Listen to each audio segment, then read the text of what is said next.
নমস্কাৰ মই উৎপল বিজেপিক উৎখাতৰ লক্ষ্যৰে বিশাল গণসমাৱেশেৰে ৰণদংকা বজালে বিৰোধীয়ে চাপৰৰ পৰা অসমৰ বিৰোধী ঐক্যই ৰণদংকা বজোৱাৰ দিনাই অসমৰ ৰাজপথত পদযাত্ৰাৰ ঘোষণা দিছে ৰাহুল গান্ধীয়ে এই বিষয়ত আজি সবিশেষ থাকিব দিনটোৰ ডাঙৰ খবৰত থাকিব এনকাউণ্টাৰ আৰু তিতাবৰৰ দীপাংকৰ গগৈৰ অপমৃত্যু সম্পৰ্কীয় সবিশেষ খবৰ কিন্তু তাৰ আগতে দিনটোৰ হেডলাইন তিতাবৰৰ যুৱক দীপাংকৰ গগৈৰ মৃত্যুৰ ঘটনাৰ তদন্ত ঘোষণা অতিৰিক্ত মুখ্য সচিব পৰ্যায়ৰ তদন্তৰ নিৰ্দেশ মুখ্যমন্ত্ৰী হিমন্ত বিশ্ব শৰ্মাৰ 30 দিনৰ ভিতৰত সমাপ্ত কৰিব লাগিব তদন্ত প্ৰক্ৰিয়া 29 ডিসেম্বৰত কেন্দ্ৰৰে হ'ব আলফাৰ শান্তি চুক্তি দিল্লীত উপস্থিত আলোচনাপন্থী আলফা নেতাৰ 16 জনীয়া দল শান্তি চুক্তি স্বাক্ষৰৰ সময়ত উপস্থিত থাকিব জনগোষ্ঠীয় সংগঠনৰ নেতৃত্ব মুছলিম লীগ জম্মু কাশ্মীৰ অৰ্থাৎ MAC-UPA আইনৰ অধীনত বেআইনী ঘোষণা কেন্দ্ৰৰ গৃহমন্ত্ৰীয়ে ক'লে দেশৰ একতা সাৰ্বভৌমত্ব আৰু অখণ্ডতাৰ প্ৰতি ভাবুকি সৃষ্টি কৰা যিকোনো ব্যক্তিক ৰেহাই দিয়া নহ'ব কাহ বাতিল আৰু আন্তঃৰাজ্যিক পাৰপত্ৰ প্ৰৱৰ্তনৰ দাবীত AJYCPৰ প্ৰতিবাদী কাৰ্যসূচী ঘোষণা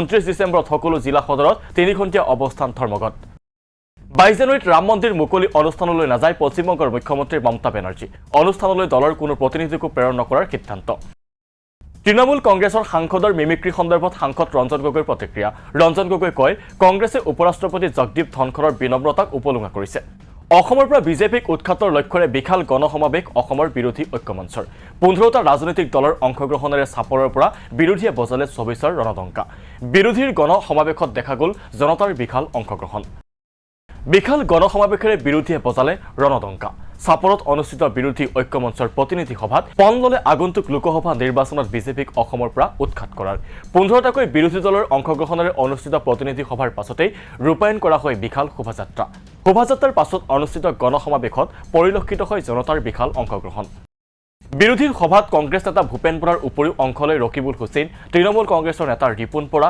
CPIMৰ মনোৰঞ্জন তালুকদাৰ ৰাইজৰ দলৰ অখিল গগৈ অজাপৰ লুৰিণজ্যোতি গগৈকে আদি কৰি কেইবাগৰাকী বিৰোধী নেতাই গণসমাৱেশত অংশলৈ বিধায়ক অখিল গগৈয়ে চাপৰত দিলে বিজেপিক উৎখাতৰ শ্লোগান বিজেপিক প্ৰতিহত কৰাৰ স্বাৰ্থত AIUDFকো উৎখাত কৰিবলৈ চাপৰবাসীক আহ্বান বিধায়ক অখিল গগৈ বদৰুদ্দিন আজমলক হৰুৱাবলৈ জিকাব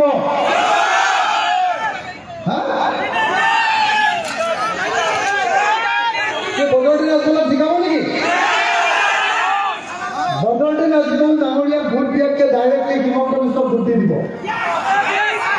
হয়নে নহয়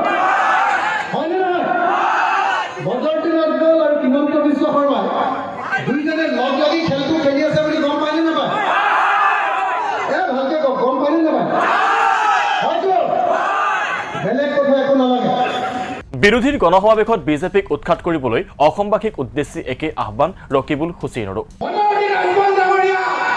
হিমন্ত বিশ্ব জ্যোতি এক ৰাইজ বদৰুদ্দিন আজমল ডাঙৰীয়া আৰু হিমন্ত বিশ্ব শৰ্মা ডাঙৰীয়া সম্বন্ধ বিষয়ে মই অলপ পিছত কৈ আছো আপোনালোকক হিমন্ত বিশ্ব শৰ্মা ডাঙৰীয়া আপোনালোকে যদি নিবিচাৰে বদৰুদ্দিন আজমল ডাঙৰীয়াক এটা ভোট নিদিব বদৰুদ্দিন আজমল ডাঙৰীয়াক এটা ভোট দিয়া মানে আপোনালোকে হিমন্ত বিশ্ব বিজেপিক দুটা ভোট দিয়া ৰাইজ কাৰণ এটা ভোট আপোনালোকে UDF দিয়া এটা বিৰোধী মঞ্চৰ ভোট নষ্ট কৰা দুটা ভোট বিজেপিৰ লাভ হ'ব ৰাইজ আনফালে বিৰোধীয়ে চাপৰত সভা অনুষ্ঠিত কৰাক লৈ শাসকীয় পক্ষই কৰা সমালোচনা সন্দৰ্ভত গুৰুত্বপূৰ্ণ মন্তব্য কৰে তৃণমূল নেতা ৰিপুন বৰাই বিৰোধী ঐক্য মঞ্চৰ সভা হৈছে আজি আমি সকলোৱে সংকল্প লৈ উত্তৰ দিওঁ যে চাপৰ সংখ্যালঘু অধ্যুষিত নহয় চাপৰ অসমীয়া অধ্যুষিত আৰু চাপৰৰ পৰা বিজেপিক উৎখাত কৰাৰ ভেটি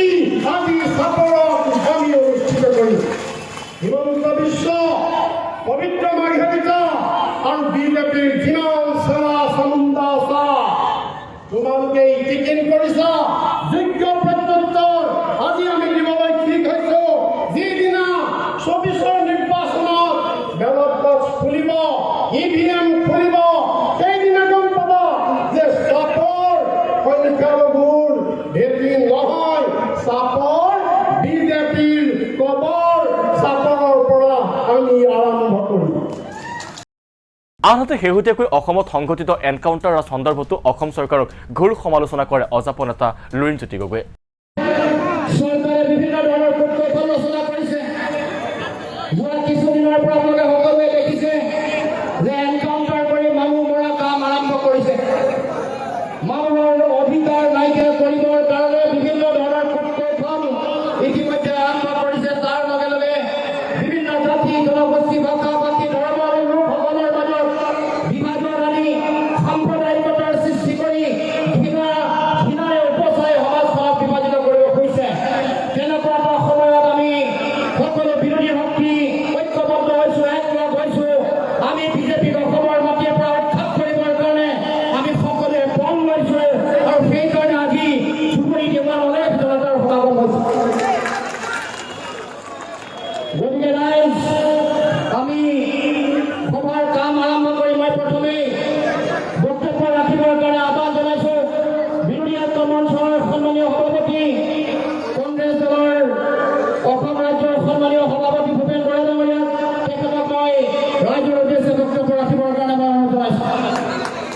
অসমত বিৰোধী গণসমাৱেশৰ দিনাই অসমৰ ৰাজপথত পদযাত্ৰা কৰাৰ ঘোষণা দিলে কংগ্ৰেছ নেতা ৰাহুল গান্ধীয়ে। ভাৰত ন্যায় যাত্ৰাৰ অংশ হিচাপে এইবাৰ অসমলৈ আহিব ৰাহুল গান্ধী। পূবৰ পৰা পশ্চিমলৈ আগন্তুক 14 জানুৱাৰীৰ পৰা আৰম্ভ হ'ব ৰাহুল গান্ধীৰ ভাৰত ন্যায় যাত্ৰা। 14 জানুৱাৰীত উত্তৰ পূবৰ মণিপুৰৰ পৰা আৰম্ভ হ'ব ৰাহুল গান্ধীৰ ভাৰত ন্যায় যাত্ৰা। কংগ্ৰেছ সভাপতি মল্লিকাৰ্জুন খৰ্গে শুভাৰম্ভ কৰিবলগীয়া ৰাহুল গান্ধীৰ পদযাত্ৰাই সামৰি ল'ব 14খন ৰাজ্যৰ 85খন জিলা।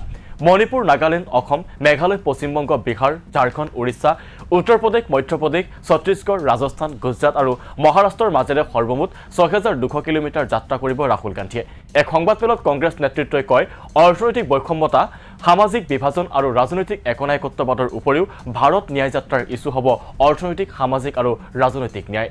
উল্লেখ্য যে 20 মাৰ্চত ৰাহুল গান্ধীৰ ভাৰত ন্যায় যাত্ৰাৰ অন্ত পৰিব মহাৰাষ্ট্ৰৰ মুম্বাইত। দীপাংকৰ গগৈৰ চৰম পন্থাক লৈ উত্তাল যোৰহাট।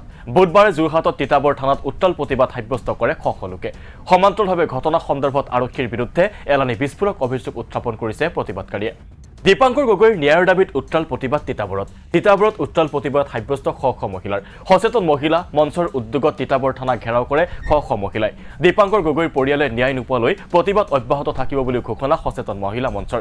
উল্লেখ্য যে আৰক্ষীৰ আতিশয্য সহ্য কৰিব নোৱাৰি মঙলবাৰে চূড়ান্ত সিদ্ধান্ত লৈছিল তিতাবৰৰ দীপাংকৰ গগৈয়ে। আলফাৰে সম্পৰ্কৰ অভিযোগত তিতাবৰৰ আৰক্ষীয়ে চলোৱা নিৰ্যাতনৰ বাবে যুৱকজনে চৰম ত্যাগৰ পথ বাছি লোৱা বুলি দাবী কৰিছিল পৰিয়ালে। বুধবাৰে এই সম্পৰ্কত গুৰুতৰ অভিযোগ আনিছে প্ৰতিবাদকাৰীয়ে। হয়, আজি আমি তিতাবৰ থানালৈ আহিছো। ইয়াত আমাৰ সন্তান দীপাংকৰ গগৈক যেনেদৰে এখেতলোকে নিৰ্যাতন দি 5 দিনকে এওঁলোকে ইয়াত ৰাখি অত্যাচাৰ কৰি হত্যা কৰিলে, মাৰি পেলালে আমাৰ ল'ৰাক।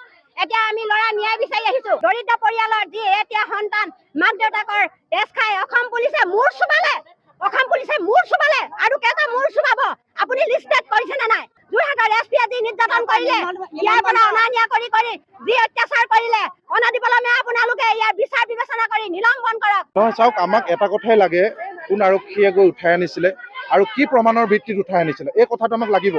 কাৰণ দীপাংকৰ গগৈ গোটেই ঘটনাটো যোৰহাটৰ বোমা বিস্ফোৰণৰ ঘটনাৰ লগত জড়িত কৰি তেখেতক উঠাই অনা হৈছিল। আৰু আপোনালোকে ভালকে জানে যে দীপাংকৰ গগৈক এটা অভিযোগৰ ভিত্তিত উঠাই আনিছে, যিটো অভিযোগ আজি 5 বছৰ পূৰ্বে 17-18 বছৰৰ এজন সৰু ল'ৰাক কোনোবাই ফুচুলাই হয়তো লৈ গৈছে, কিবা এটা ঘটনা ঘটিছিল, তাৰ কাৰণে তেওঁ জেল খালে, তেওঁ শাস্তি পালে। আৰু আপোনালোকে চাওক, 5 দিনকে জেৰা চলালে, একো নাপালে। যদি কিবা পালেহেঁতেনতো তেখেতক জেললৈ নিক্ষেপ কৰিলেহেঁতেন। 5 দিন আনে, 5 দিনত 5টা মলম দি মাৰপিট কৰি ঘৰলৈ পঠিয়াই দিয়ে। এই 5টা মলম আমাৰ লগত প্ৰেছক্ৰিপশ্যন আছে। আৰু আমি ফটোবোৰ আপোনালোকক আমি ইতিমধ্যে দেখুৱাইছো যে সাংঘাতিক ধৰণে বুট জোতাই ঘূৰিয়াইছে আছে। সেইটো কেনেকে কৰিব পাৰে? কেৱল অভিযোগৰ ভিত্তিত, কেৱল পুৰণা এটা ৰেকৰ্ড, সেই ৰেকৰ্ডটো বা ইতিমধ্যে তেওঁ নিজকে সংশোধন কৰিলে। তাৰপিছত এনেকৈ মাৰপিট কৰাটো, আৰু যাৰ কাৰণে তেওঁ ঘৰত গৈ কৈছে যে মই আৰু জীয়াই নাথাকো, মোক ইমান মাৰপিট কৰিছে, মই জীয়াই থাকিব নোৱাৰো, তাৰপিছত তেওঁ আত্মহত্যা কৰিছে। এইটো কোনখন বিধি ব্যৱস্থাত আছে?